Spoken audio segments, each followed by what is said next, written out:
Welcome to Health Impressions, the show about authority, acquisition, and retention. I'm your co-host, Bryan Cush, co-founder of Tidal Health Group, a digital marketing agency specializing in healthcare. I'm accompanied by Jay Parkinson, Chief Medical Officer of Sana, a health plan that delivers high-quality healthcare while keeping costs down. Our show focuses on the cross-sections of marketing, patient experience, and product development. We explore strategies for providing high-quality care, enhancing patient experience, and retention through cutting-edge technologies. We'll be speaking with like-minded industry leaders who will be sharing their learnings and spilling some secrets too.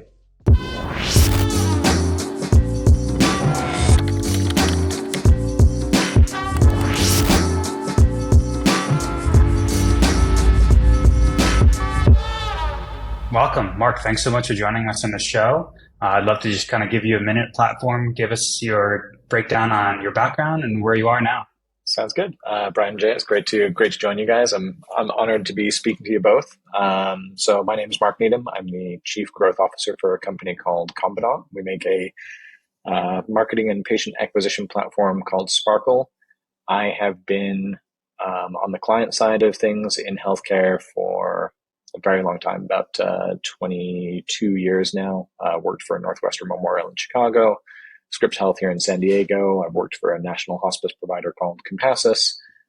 So very familiar with the healthcare marketing and digital side of things on the fee-for-service and end-of-life care side of things. I've been working for Combinaut for about a year now and very much enjoying having conversations with different healthcare providers, listening to the same problems that I faced across the course of my career, and really looking at ways that technology and digital services can address patient need through the lens of marketing. And so very excited to talk to you guys today about how that looks from a user experience perspective, from a patient experience perspective, and what we can learn through some of the data that we still have access to, the ever shrinking pools of data that we still have access to. So I'm really excited to be here. No, I'm really excited to be here, for you to be here as well. We'll definitely touch on that ever-shrinking pool comment, I think, later in the conversation. But selfishly, I'm really excited to speak with you. Even in our pre-conversation, you do have some really unique integrations that give you an extremely unique view on just kind of the digital user journey. I think we can zoom right into one that's an interesting jumping off point is your kind of macro data around appointment scheduling and particularly appointment drop-offs. Yeah, absolutely. And so, like I said, the platform that we offer, and I think, I don't want to talk about the platform, but one of the things that we've done over the course of my career is, as a healthcare marketer, try to understand what's happening, right? Try to understand, we started out 20 years ago and it was kind of, okay, well, we're driving people to a website. And then the next step was, okay, well, what's happening to the people after they come to the website? We've got these forms being filled out. We've got people calling individual physician offices to make appointments. How do we know that we're being successful from a marketing perspective? And always, through the course of my career, I'm a pretty selfish guy. And so I've looked at it from a selfish marketing perspective. How do I know that the efforts I'm making as a healthcare marketer are effective? And so that was the lens I came to things through, was to seek to understand that more completely. And I think that was something that, a lot of us in the healthcare marketing world did. But through the course of that, and I think through the course of exploration of that idea, you have to expand your boundaries, right? You have to go beyond, you have to pull more data and you have to connect to different systems and you have to go deeper into the process. And that often means touching healthcare operations. It often means sometimes crossing that border into the clinical and operations side of healthcare to really understand what's happening to people after you've brought them in from a marketing perspective. So the platform, obviously, and my efforts on the platform over the years have grown from, hey, we're pushing people to the website. Hey, we're pushing people into a managed phone situation, into a call center that we're managing. Hey, we're pushing people into a CRM where we're nurturing them. Hey, we're actually pushing people into the EMR itself and learning things about that with the data we're getting back from the EMR. So you've got that full kind of continuum, that connection of that data all the way through, right? From that marketing first touch point all the way through to the patient experience. And so as a byproduct of this, what we've got is the ability to drill into any one of those areas, right? The ability to drill into your marketing campaigns, the ability to drill into the call center experience, the ability to drill into, and what we're talking about, the appointment scheduling piece of things, where we can say, okay, let's look specifically at individual pieces of this and say, where are people dropping off? And I'm going to share my screen really fast, and I'll describe this as we're going. Can you see this? Okay. Yep. Okay. So it's a Sankey chart, just for people listening, obviously, that can't see this. It's a Sankey chart showing the flow of people coming through the Doctor Finder experience, right? It's coming through and it's got the different breakpoints and the different drop-off points. And I think we'll be sharing a version of the screenshot along with the podcast, so people can see this themselves. But it shows basically people coming in to a Doctor Finder experience. And it shows how many of those people went through the Doctor Finder profile experience, how many come in through a search, how many come in through directly to a physician profile. And so we all know the different paths that people come through to get to these things. How many people of those go through and start the appointment checkout process? How many of those people log into the patient portal and sign out as complete the appointment check-in, appointment booking process as a logged in user? And how many of those actually use the guest sign up? How many make it through the insurance checkpoint and make sure they kind of have the insurance information? How many of those people get through to the confirmation screen? How many of those actually book appointments? And we can also go further than this, obviously, and say, okay, well, how many of those booked appointments got notifications? How many showed up? How many didn't? So you can, like I said, expand beyond this into marketing on the left and say, where do these people come from? And you can expand into it on the right from an operations perspective and say, how are we doing from a patient experience perspective? But to the question, the central question of this is, what's happening with these drop-offs, right? We can see in this diagram that we've got here, you've got, 8,000 people that have started the process. And of those, you've got about 4,000 actual appointments. And so what's happening to those 4,000 people or so that drop off, and where do they drop off? And, what can you learn from where they're dropping off? And you can see a lot of these people are visiting appointment, visiting the Doctor Finder and just not scheduling, or they're getting into it and maybe answering a few questions, but not getting all the way through. And so this is where it gets interesting, I think, and where, from a user experience perspective and from a digital experience perspective, you have the opportunity to look at data like this, to look at data that your tools are giving you, and no matter what tool it is, whether it's the website itself or landing pages or the Doctor Finder or portions of your EMR or patient portal that you're exposing to people, and looking into each one of these drop-off points. Start with the big ones, right? Start with the obvious ones. Why are the majority of users dropping off at any given point? And I think when you start to do that, you can perform experiments, you can tweak things, you can interview patients that are going through this process. You can maybe single out a group of people that have dropped off and actually interview them to find out what their concerns were. And that's a really great way to learn things about this. But also go through the process yourself. I mean, how many times have you used the tools? How many times have you kind of dog fooded the actual process that you're putting in front of people to make sure it is streamlined? No, I love, I mean, there's so many entry points into this graphic that maybe just start on a meta and kind of zoom out. I mean, there's got to be an assumed attrition, like some amount, right? But what is that? I mean, do you have a benchmark or even an understanding that you start at and look at and go, success rate 55% is great, but that seems like massive rooms for improvement. Yeah. Well, and I'm not going to talk about the specific client here, but just for context, this is a client that did switch. So this is a Sparkle-based tool that we're looking at from a usability perspective.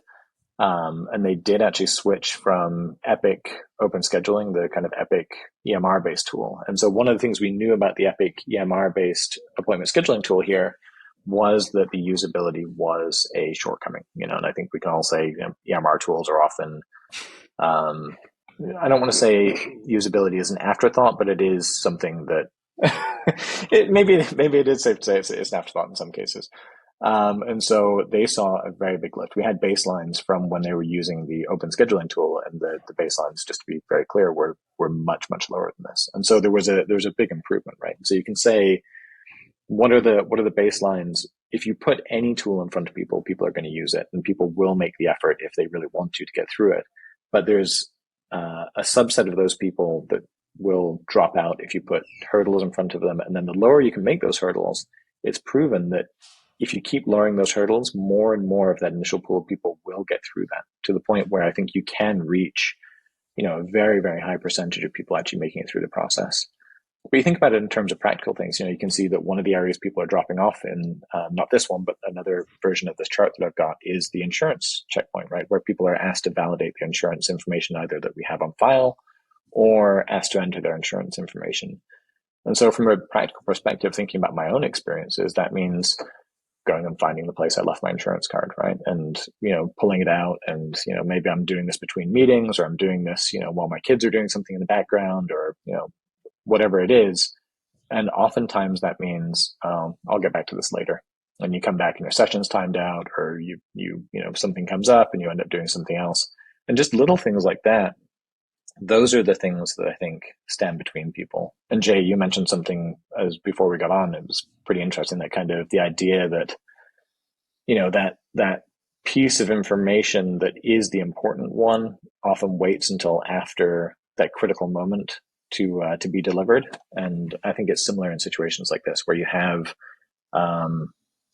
something that is important in the moment, but then if that moment passes, it's kind of too late. And I'd love to kind of hear what you guys think about that from a usability perspective and from that initial pre-clinical patient experience that we're talking about here. Yeah, I mean, one thing that comes to mind that I think is really interesting is the sort of rise of these sort of startups that tackle like one element of the patient experience. One of that is or one example of that is companies that target eligibility. So, basically just plug in your, a few data points about yourself, and then it goes and pings the insurers to pull your insurance information. Is that something you guys have been exploring and working with, or is it pretty manual? A lot of it is manual, right? I mean, there are some eligibility checks that go on in the background with these processes. We obviously do integration with the EMR-based tools and some of their eligibility checking tools. But yeah, a lot of it is, and some of this is client nuance, right? Some of it's, different clients have specific nuance around eligibility and different requirements around different requirements that are set in the EMR that then kind of move that forward in that direction. But yeah, obviously, and I think that's a really great opportunity for people too, right? Like finding these tools, finding these drop-off points, and finding elements like that where you can give people a lift or hold people's hand or take something out of the process that is an encumbrance to getting it done. And so that's a really great example of one of those kind of opportunities. Another, and like I think I've talked to you guys about previously, but obviously is new to this conversation, is finding those points where someone might be far along this and might kind of decide to come back to this later. But that idea of an abandoned cart, and what do you do with an abandoned cart, right? And obviously in an e-commerce perspective, there's a lot of work that can be done with abandoned carts, right? A lot of it's kind of follow-up emails and discount codes sent after the fact. But in the healthcare experience, in the healthcare consumer experience, I think there's an opportunity to do more, right? This is people, and I think, going back to my own motivation for this, these are people not 100% of the time. Obviously, primary care, people booking primary care appointments are a slightly different mixture than people looking at, specialty care. But oftentimes these are people in crisis, right? You've got people that are looking to make appointments that are in a time where there is a health concern, there is a health concern for a loved one, there's a health concern for a child. And so these are not straightforward online consumer experiences. These are people that really need your support and need your help. And so what can you do to make it easier? And so from an abandoned cart perspective, one of the things that we look at is, okay, if someone makes it through a certain piece of this process, if someone's made the investment in forming a relationship with your organization, if someone has the need for this type of appointment, what can you do to make it easier for them? And one of the things we do is sometimes have, okay, well, let's have a subset of our call center or a subset of our, marketing interception call center do some outreach, right? We know that someone made it to this point in the process and dropped off. Let's trigger a outbound phone call to these people to make sure that they're okay, make sure that they were able to book the appointment some other way, make sure they're getting the help they need, and really help them through maybe those last 2 or 3 steps in the process. From a dollars and cents perspective for an organization, capturing that new patient obviously makes a lot of sense, but from a usability and a patient experience perspective, that extra hand-holding and that extra kind of white glove approach really makes a difference in how that person views your organization, how they're going to engage in their own care, and sometimes in the health and successful life of this person that you're able to touch, right? I mean, if you've got someone that is frustrated by the user experience or is confused by how to access care, then if you can stop them from putting that off, if you can help them to access the care they need, you could be saving a life. And I think that's something that is very easy to lose sight of when you're looking at aggregate numbers like this, right? Those people that drop off, there's a consequence to that drop off. And that consequence might be, I'm going to put my primary care appointment off another 6 months, but it might be, hey, I'm going to put off this dermatological skin cancer screening for another 6 months. And, by then it might have spread, or it might be a different kind of outcome than you would have had if you'd made that appointment sooner. And so looking at these numbers is great from a marketing and, P&L perspective, but it's also, you have to remember there are human beings here that are dropping off. And you have to remember that those drop-offs aren't insignificant things. People are dropping off because of frustration, right? This is an important thing they're doing, and those people are leaving the process because we've put something in front of them that isn't good enough. And so that's a big responsibility, I think, that everyone involved in this process has to those patients. So, Marc, one of the interesting things that I've dealt with in the past is at my previous company, Sherpa, we used to refer folks to specialists. And, once you sort of refer out to the beast of healthcare, you're kind of out of control of the experience.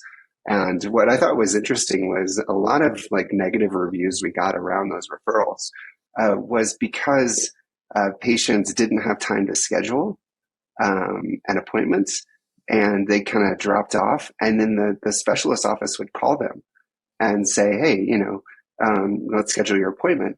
And that was a big turnoff to them, which was, it's just such a wild thing. Healthcare is just such a weird, issue. And that's something you also have to consider is just well, I'm maybe not ready to make this appointment. That's kind of why I dropped off. And how do you sort of protect that patient's experience, knowing, what their wishes are and basically trying to find out when they're ready to actually psychologically make that appointment. Yeah. And that's a really good point. And that's something that I've not listened to enough of the outbound phone calls to have experienced that. But I know, as we were developing social media programs, as social media was kind of becoming a thing in healthcare, that was something we were really careful about, right? Was kind of, when do we enter that conversation? When is it appropriate for a healthcare organization to enter that conversation? And when is it appropriate to do that kind of outbound outreach around those experiences? And so I think that's a really, really interesting point. Yeah. And I could obviously see that. And I think, I don't know how you counter that beyond saying, okay, well, let's look at what those thresholds are. Maybe let's do some experimentation around some of this outreach toward the bottom of the funnel, where people are obviously putting a lot of effort in, and maybe there are some of these more onerous last steps, especially for specialty scheduling and some of those pieces. But yeah, that's something that obviously, if someone's just visiting the doctor fund, you don't want to be calling them and saying, "Hey, I saw you were looking at bariatric surgery options, and how can we help you?" So yeah, that's a really good consideration. Yeah. Yeah, one of the concepts of this reinforces to me, we're always pushing this idea that your care starts well before your actual physical interaction with that patient. There's this 24/7 almost sales agent online that if you're providing a poor experience, there's a massive attrition or opportunity loss just from a brand loyalty perspective. And I can't even count the amount of times that the data fields that a client will push in to collect pre-physical coming into the office is just bloated. There's this concept of letting operations always lead the conversation. But then on the marketing side, there's a minimum side of just name and email, that's not right either. How do you think about finding that sweet spot? And is it a moving target kind of based on almost the specialty type? Yeah, I mean, I think it has to be, right? Because like you said, I think the lower the threshold you can make, the more successful, any form you put online, the fewer fields you have, the more readily people are going to fill it out. And I think the less research people have to do, and the less kind of the less kind of side work people have to do to fill out that form, the easier it's going to be for them to complete it. I do think there are, thinking back to my time in hospice, there were very specific criteria that we needed to collect from patients, right? And some of that was very difficult to pay for patients. So it was things like a physician's order around hospice care, and things like, kind of validating insurance and coverage and things like that. So, but again, in those situations where you're asking for more from a patient, it behooves you to have people helping, right? And so it wasn't like we were sending people into the wilderness and saying, okay, well, we need a doctor's order. What we were doing is we were starting with name and email and maybe a couple of simple questions about why they needed care, and just kind of, narrowing that and kind of filtering the audience down a little bit into those more kind of qualified leads. So the idea of qualifying that lead through the funnel, but qualifying them through the clinical lens, and qualifying them, obviously it's a sales process like any others, but qualifying them in a benevolent way that makes sure that they're accessing the kind of care that they need. And then once you get them through to that initial qualification step, then you have a care team that steps in to help them and say, okay, well, we're going to talk to your physician to get the physician's order for you. And we're going to come to your house and do that in-person assessment. And we're going to, there's people assigned to your case who are going to help you through this process. And I think that's lacking, honestly. I think that's lacking in a lot of care in America specifically. I mean, in a lot of other healthcare systems too, I'm sure. But in my experience in America, there is the idea that healthcare providers expect patients to know what kind of care they need and how to access it. And almost universally, that's not the case, right? Most people's experience with healthcare is their first experience with healthcare. And most people's experience with any specific specialty or subspecialty is their first experience in that field. And they are, like I said, often in crisis, often confused, often, not really knowing what they need. And so it really is up to us to help them through those processes.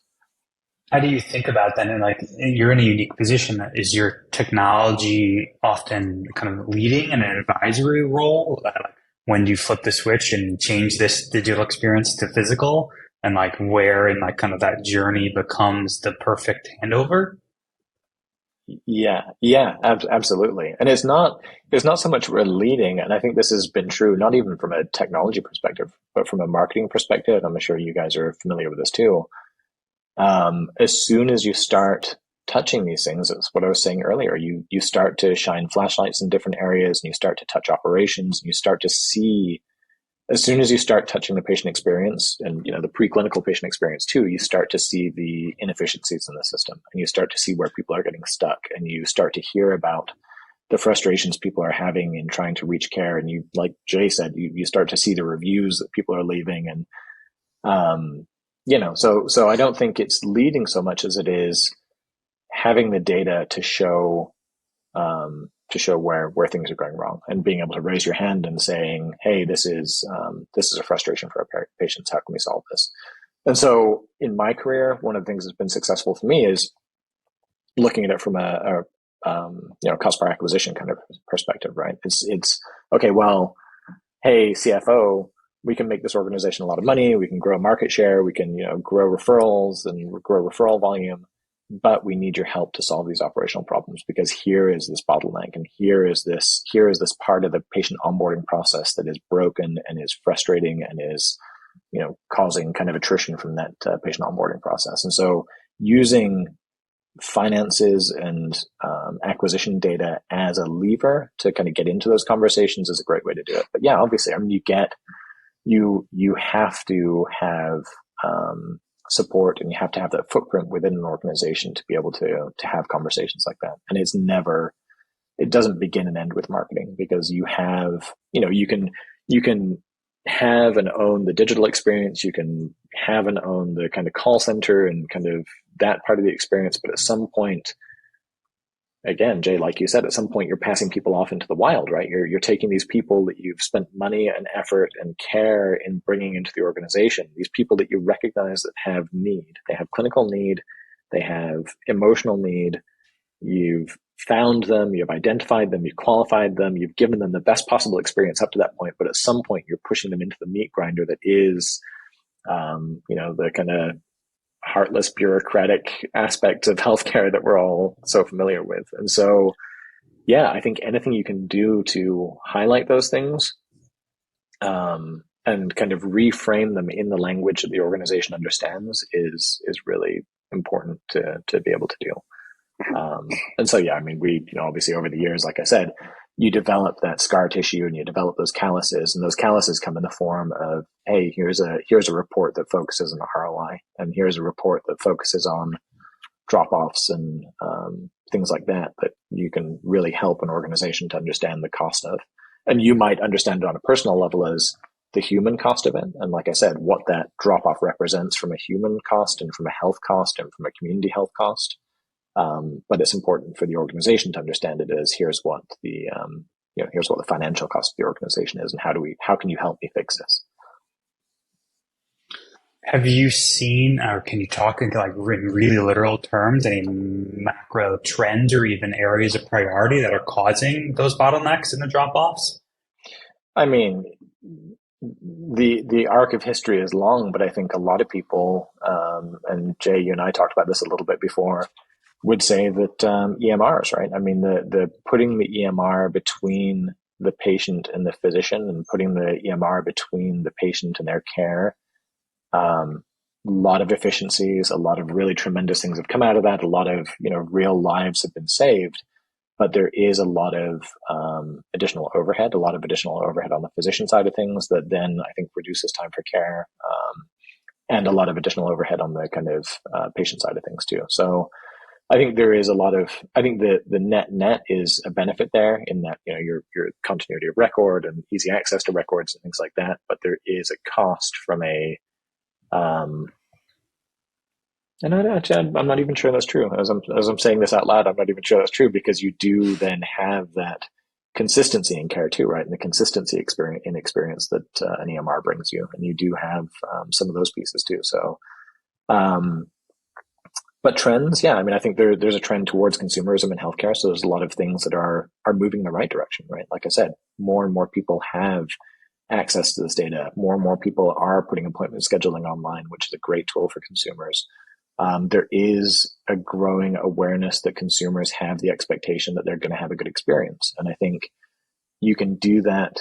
You look at organizations putting kind of VP level patient experience roles in place, and paying attention to this, and having the Ritz-Carlton come in and consult, and kind of thinking in more of the hotel mindset and thinking more in that kind of way about the patient experience. But that has to match up at the clinical level. And I think it's a balance for organizations, especially the past couple of years as hospitals' bottom lines have suffered so much through COVID and suffered so much through kind of reimbursement things. But the balance has to be that user experience needs to be consistent from that first touch all the way through the actual clinical setting. And I think that's a challenge for a lot of organizations. Yeah, I mean, so it sounds like there's this double-digit almost jump immediately. I don't know what the baseline number was, but you clearly had a metric below that 55% success rate that seems like it jumped dramatically just in inverting the process.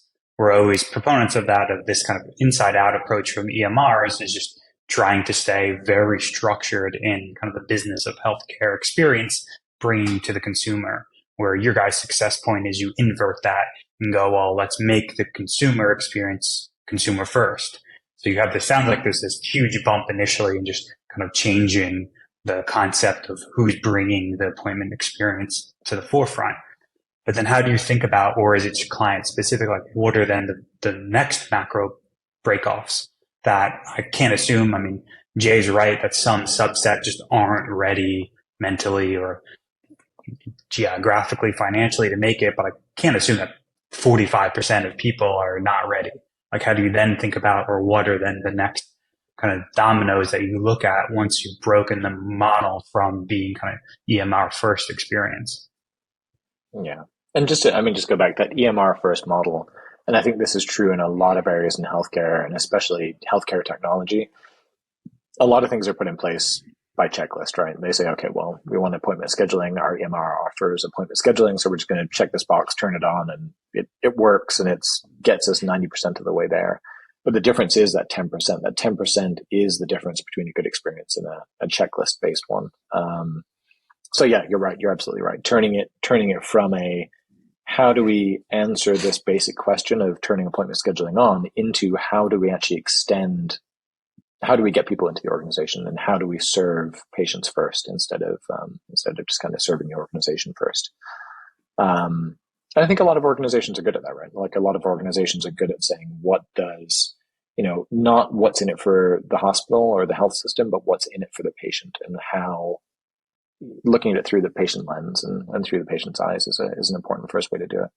But yeah, that next step, and what we've done is you build evangelism, you build support inside of an organization by getting those early wins, right? Like we're able to say, when we've come into an organization and we've offered that, and it was in the example I was talking about, we had a 240% increase in appointments booked online, just switching away from the EMR-based tools to the more user-friendly based tools, right? And that's a big deal. And it wasn't like, oh, we're doing a bunch of additional promotion. It was, we're giving you more user-friendly tools, and you're growing market share and growing referrals and growing patient volume and growing real incremental revenue for the organization through the use of these. And I think if you can say that, if you can say, hey guys, look, we changed user experience and grew revenue as a result of that, look at the return here.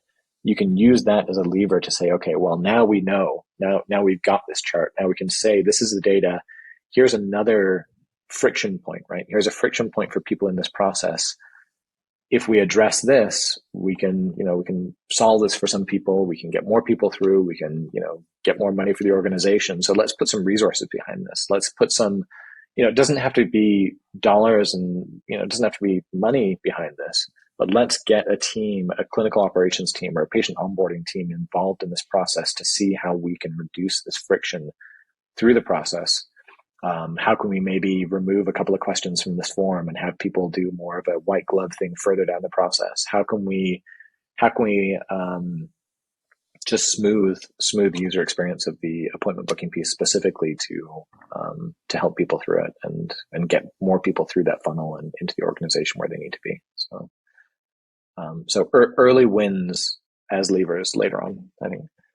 It's really interesting because a lot of people think of healthcare being like some special little snowflake, and to me, it's kind of not, we have a lot of the same problems as other industries. And you mentioned, Ritz-Carlton and hotel booking and things like that as something, to pay attention to. Whenever I make an appointment with a hairstylist or a dentist or something like that, it seems years ahead of healthcare. And what's sort of like the gold standard out there that you really pay attention to and you really are inspired by for, booking something else in another industry?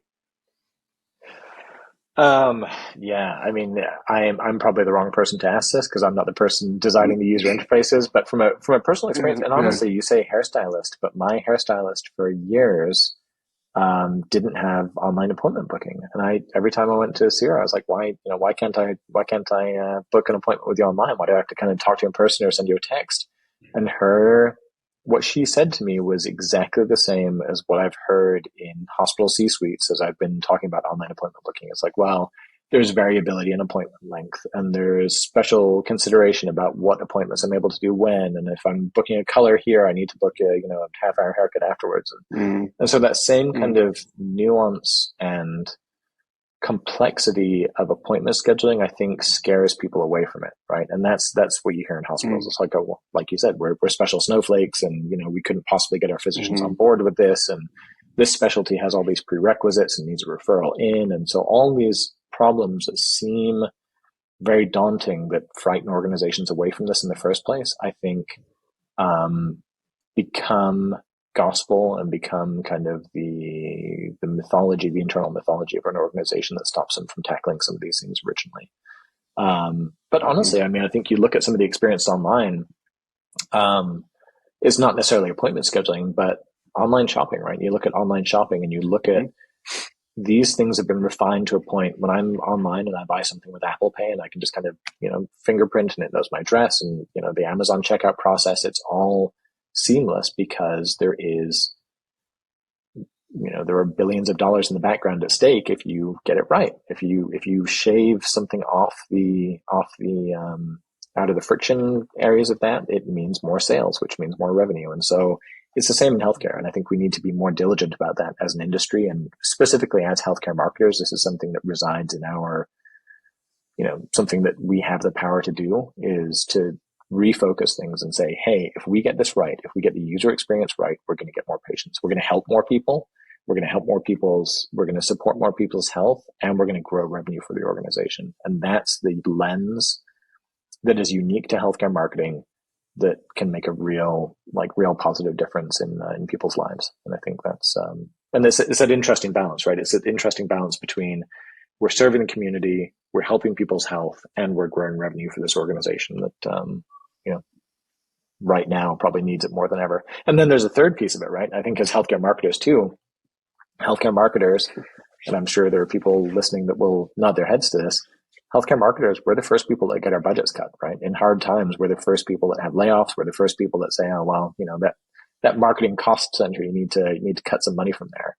And so I think, again, selfishly, it behooves us to really understand what we're bringing into an organization. It really behooves us to have a fine attribution model and a finely kind of honed idea of what the return that we're bringing to our organization is. And one of my goals in any organization I've been in is, we're not a cost center. We're a revenue generating piece of the organization. And here are the statistics and here are the metrics that I can use to prove that. And I think, I think that's getting, like we talked about before, it's getting more and more difficult as some of those data tools that we've had access to in the past are getting stripped away a little bit. It's getting more difficult to kind of optimize some of the tactics as some of those data things get stripped away a little bit, but that data still exists, and that perspective becomes more and more important to healthcare marketers as the world shifts in this direction. So. Yeah, it's super interesting to think about that stuff because, to me, when your schedule's full as a doctor, like, I don't need it to be fuller, right? And so there's this really interesting sort of argument you're making in the sense that, like, well, hey, sometimes this is about bringing in revenue, but sometimes it's equally important to just have a better patient experience. And so the better patient experience is not an easy sell in healthcare. But it's how do you guys sort of think about that as the sales tactic going into organizations? Patient experience versus revenue, or how do you think about that? Yeah, I mean, I'm not, like I said, I've been on the client side. And so I think a lot of people would tell you I'm not a great sales guy. And so I think, my approach not on the vendor side of things where I am now, but my approach inside organizations has always been know who you're talking to, right? If I'm talking to my COO or I'm talking to my CFO, it's about revenue and it's about bottom line for the organization.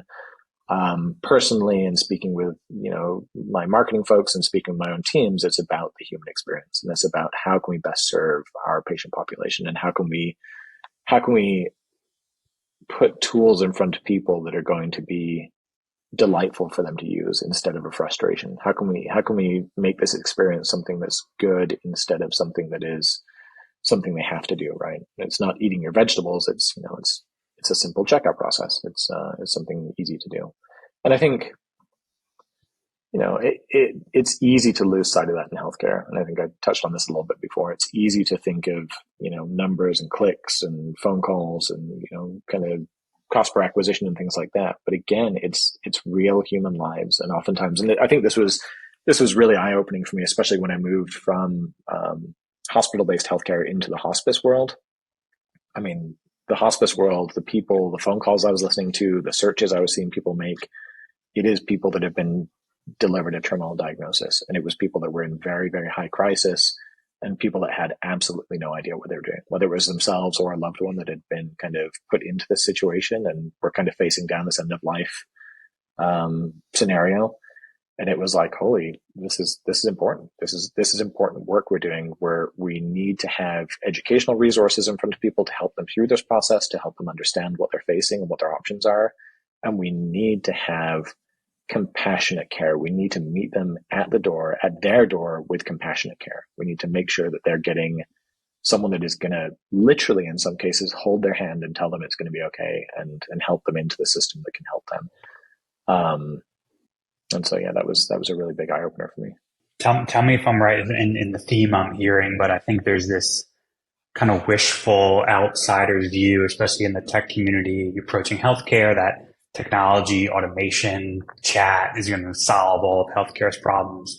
But everything I hear from you really is it may augment, but it's still a human product that's being delivered. Yeah. Yeah, absolutely. And I think it goes back to that 90% thing, right? Like you can have tools out there that will address 90% of the people that are coming through the process, right? I know my insurance information. I'm just booking a primary care appointment. I don't want to bother with the phone.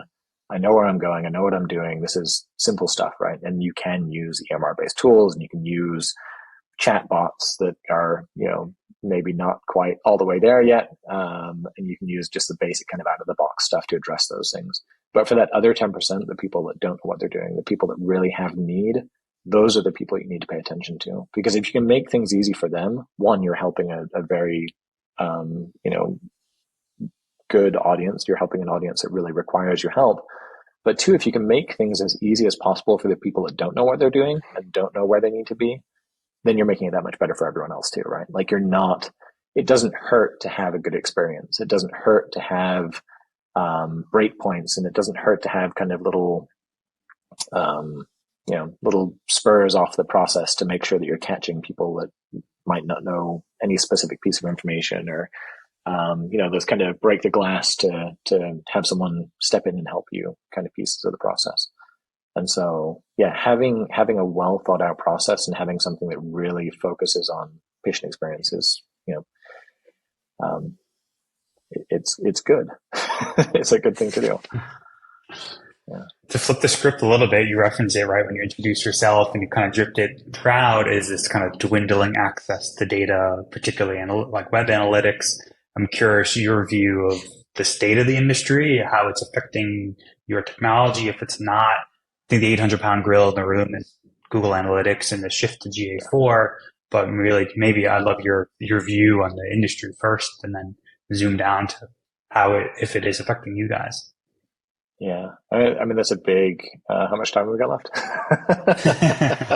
I mean that's a big subject conversation, right? Because it's a good thing, right? It's a good thing that we're being made to pay more attention to what's being done with our patients' data. I mean, we do, like I said, we're dealing with people in very vulnerable states. We're dealing with very, very sensitive information. And I think it's good that our industry is regulated in a way that makes sure that we're paying attention to what's happening to this. And honestly, Facebook and Google should not be handling patient data. They have shown time and time again that they can't be trusted to do the right thing. There are bad actors within the system. There are bad actors within the kind of advertising ecosystem. There are people that should not have access to patient data that have had ready access to patient data.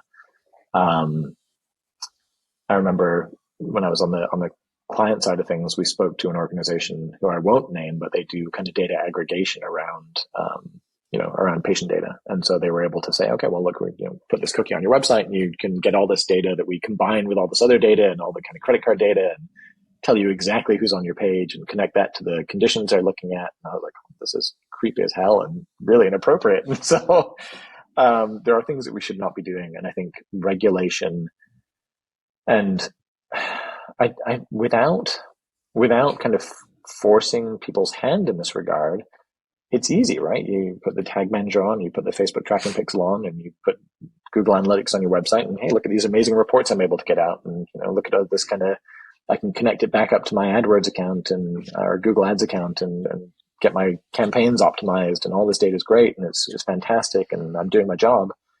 But it's not always the right thing to do, because that data comes at a cost, and it comes at the cost of Mark Zuckerberg knowing when someone's looking at something that is very, very sensitive potentially, right? We have all kinds of on the education on any website, you have things that people are going to be reading which expose health conditions that they might have, or health conditions they might suspect they have, or people should be allowed to do research like that in private.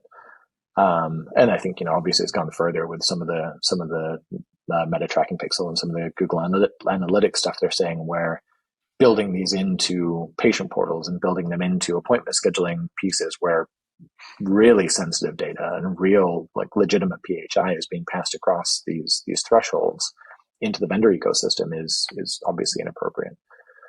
So on the one hand, yes, Well, great, good, more regulations, great. But on the other hand, okay, if we're saying as a healthcare marketer, I need this data to be able to see that drop off and to be able to refine this process and to be able to serve the right ads to the right people to get them into the care they need, to get them into a well optimized user experience on the front end because I'm able to use all this data for good, then it's a bad thing, right? So it's kind of, and so you've got the two sides of that same coin where, and now especially, like I said, healthcare marketers are looking at budget cuts and healthcare marketers are looking at needing to prove their results more and more. And so as that's happening, as the rise in need for this data comes, you're getting diminishing access to this data and you're getting kind of less access to this and less ability to prove your results. And so it's a perilous situation right now. I think it's a really tricky situation where these easy tools that we've had access to for so long, that we've taken for granted so much, are now are evaporating around us, and I think a lot of people are going to end up having it turned off overnight. Right, their compliance department, their security department is going to come to them and say, "Hey, we noticed you're still using Google Analytics on the website. We've seen all these lawsuits. HHS has come out and said that this is not HIPAA compliant, and we're pulling it off." And so a lot of people are just going to be left in the dark, and that means, okay, well, how do I know my campaigns are converting? And okay, I'm spending $100,000 a month on these campaigns, and I can't justify doing that anymore if I don't have access to the results to do that. And so, the consequences for marketers are significant. The consequences for patients are significant in that you're not able to target effectively anymore, and you're not able to kind of drive people into the experiences you want to be able to drive people into. But yeah, it's something that really needs to be figured out very quickly, I think. And what was I listening to the other day? Oh, it was around the Silicon Valley bank collapse, but it was a quote from an economist that said, things take an exceptionally long time to happen, but then when they happen, they happen exceptionally quickly. And I think it's going to be a similar situation here where this has been growing. I mean, 10 years ago, we were having a conversation about the Facebook tracking pixel. Like 10 years ago, we were saying, hey, this is passing data that it shouldn't be passing. And then overnight, it was a couple of lawsuits and all of a sudden it's gone, right? And there were news stories and it happened very, very quickly. And I think we're going to see a similar thing with other marketing data access points that we have. Oh, so I appreciate you even attempting to answer, and it sounds like it walked us into what could be a clearly follow-up conversation. I guess just to answer, I guess the assumption then is the data you showed us and really the data around that user experience is all non-contingent on Google Analytics or Web Analytics. Yeah. And that's something, like I said, we had this conversation 10 years ago. And I think as an organization, the organization I work for now that makes Sparkle, we have internal analytics, right? We allow third-party cookies and first-party cookies, but we do URL-based attribution. We do kind of first-party session-based attribution, and we're able to track people all the way through without having to rely on third-party sources. And so it's data that we keep internal. It's in a fully HIPAA compliant environment. We are very buttoned up around data security because we knew this was coming, right? We all knew this was coming. And so, we're able to do the rich reporting and look at the things that matter from an optimization and conversion standpoint without having to rely on Google Analytics. And actually we've got integrations with third-party tools like Google Analytics, where we're actually able to pass anonymized conversion data back upstream. So we're still able to offer our clients, not to be the sales guy, but we're still able to offer our clients the ability to pass that conversion data back upstream attached to click IDs and things and allow them to optimize their campaigns without exposing them to or their patients to that kind of data risk. And I think, you said GA4. I think GA4 addresses a lot of this. GA4 comes a lot closer to the security model and practices that we know are right, but that's going to come at a cost too, right? To have GA4, configured around these use cases, you do lose access to some of the data that we really thrive on and find so delicious in healthcare marketing. So it's going to be hard times, I think, for a lot of folks, and a lot of tools are kind of rising up now in the ecosystem to address that. But it is something that is going to be an adjustment. Well, we appreciate your time and perspective, and it's nice to see a healthcare technologist that's clearly consumer and patient first in their approach. So, Well, I Well, appreciate we appreciate the opportunity to kind of talk at you guys for, for a while. Yeah. I thought that was a good place to end. It's interesting, this next new era of healthcare marketing and what it's going to look like, and how to optimize whenever there's just so many limitations. So I'm just can't wait to see how this evolves. Yeah, but it's crazy because you have the two different worlds, right? You've got this incredibly data-rich world, and then you've got really tight limitations around some other pools of data. And so it's I think we're going to have kind of an era of the haves and have-nots, right? You're going to have people doing healthcare marketing the old way and getting limited access to the tools. And you're going to have people using some next generation tools that are going to be able to do things very, very well. And so it's going to be an interesting kind of period of change that we go through here. All right. Well, I appreciate Awesome. appreciate the opportunity to come on and talk to you guys. It's been a lot of fun. Yeah, same as well. It's been great to have you. Thank you for listening to today's episode of Health Impressions, Authority, Acquisition, Retention. We hope you found the conversation insightful and thought-provoking. If you enjoyed the show, be sure to subscribe on your favorite podcast platform so you never miss an episode. And if you have a moment, please leave us a review. Your feedback will only help us improve the show. If you have any thoughts or questions about today's episode, we'd love to hear from you. You can connect with us on social media, or you can send us an email at media@tidalhealthgroup.com. TIDAL healthgroup.com. Until next time, keep exploring, keep learning, and keep pushing the boundaries of your knowledge. Thank you for tuning in, and we'll see you again soon.